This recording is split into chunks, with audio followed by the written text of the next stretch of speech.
5 రొట్లే, కానీ ఎప్పుడైతే దేవుని చేతిలోనికి వెళ్ళాయో అది ఇంకా 12 గంపలు మిగిలిపోయినాయి అంట. అందరూ కూడా తృప్తిగా భోంచేసిన తర్వాత, కడుపు నిండా తిన్న తర్వాత, మరి దేవుని బిడ్డలారా, కొన్నిసార్లు మాకు కొంచెమే ఉంది, ఇంకా దేవుడికి ఎక్కడ ఇస్తాం?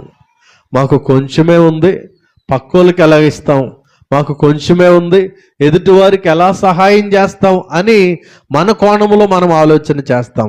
కానీ దేవునికి మనం ఇచ్చినప్పుడు ఆయన మనకి సమృద్ధిగాను ఇంకా మిగిలేలాగా ఆయన మనకి తిరిగి ఇస్తాడంట. దేవునికి స్తోత్రం, హల్లెలూయా.